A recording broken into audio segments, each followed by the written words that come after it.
As an artist, I've worked in other media for some period of time, but I've always done some woodworking. And gradually over time, I've evolved into working almost exclusively with wood. One of the problems it solves for me is the problem for the blank canvas. I've always got something that is going to tell me and give me a head start, tell me where to go with it. So, you know, the wood gives me messages, it gives me images, and I read it and I go from there. We're fortunate to have about 40 acres of forest, which we manage with the province in an agreement that's registered and requires a plan every 10 years. This is an area of mixed types of vegetation and forest. We have open land, which we've reforested in pine and spruce and ash. We also have some areas of forest that are almost wetland, and we pretty well leave those alone. It's poplar and scrub trees. And it also helps protect the environment around a small river that's flowing through the property. Well, the first thing we do when we're going to harvest a tree is we select the mature trees that are ready to go. They may be in decline, they may be already partially dead or rotting. We always make sure to leave a few of those trees for cavities, because the cavities are so important to wildlife, birds and mammals. When we decide to remove some timber, we bring in a portable bandsaw and cut the boards. I use all the parts of the tree, the limbs, the outside slabs, and the boards we have to dry for a number of years. So one of the things that I find really inspiring is just to wander through the woods at some of the deadfalls and the fallen wood, and particularly the rotted pieces, because you can hollow them out and shape them and save them, and imagery and shapes emerge through that process, which I find remarkable. So in my work, I'm looking for and inspired by the natural shapes that occur in the forest. And I'm trying to develop pieces without too much artifice, pieces that show the natural forms, some of the torturous stuff that goes on with trees in terms of breaking and bending and rotting and knotting. I find that stuff inspiring and interesting. I'm also fortunate to have some maple that, if left for a year or so on the ground, will start to rot in a process that's called spalting. And it's actually mold working through the fibers of the wood that creates this magical patterning on the board.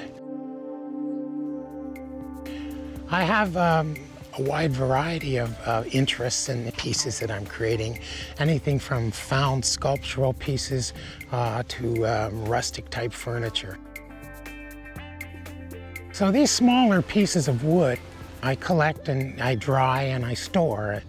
I'm forever walking by the cabinets where they are and looking and examining and looking for inspiration. And sometimes it comes right away, and other times pieces can sit for a year or two. When I first picked this piece up, it wasn't long before this human form emerged for me with the head now. It reminds me of a Greek statue where the torso's complete and the head's been broken off, and there's the neck and the shoulders and the hips and the legs. To me, that's a female form. Although when I turn it around, I see more of a male form. But that's such a very subjective thing. There was a fair amount of material to remove here to develop the chest and a bit of the torso area. This will have a double-sided finish of Danish oil and acrylic on the outside. This side here. You can't argue with nature in this. It is just beautiful to me. Here's another piece that was part of a larger piece, and so I cut this part off. But again, this is a form that's fully realized. All I did was a bit of sanding and a bit of staining to bring out the forms. And to me, there's a native spirituality influence in it, because I see a bear and I see a human figure.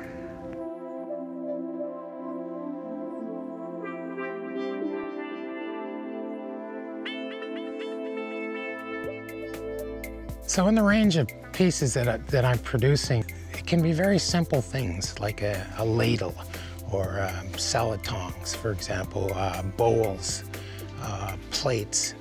These are the kinds of things that interest me, both in terms of natural shapes and simple lines.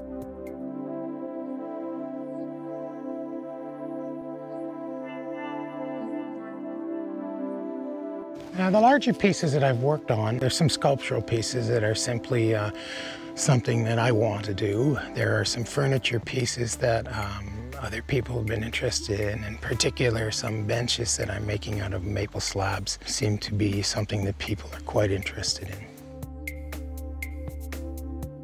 This is an example of a piece that's functional. It's strong enough, can be sat in, but it's also incorporating some natural finishes, natural forms, and also some relatively simple lines. This is an outside slice of maple, which is relatively well preserved. The spalting process is starting in the inner bark, just below the inner bark on the surface. You can see the pieces of mold, and I just love the beauty of that. This is spalted basswood in here, which is tricky. This piece is maple with the outside cut right where the inner bark is.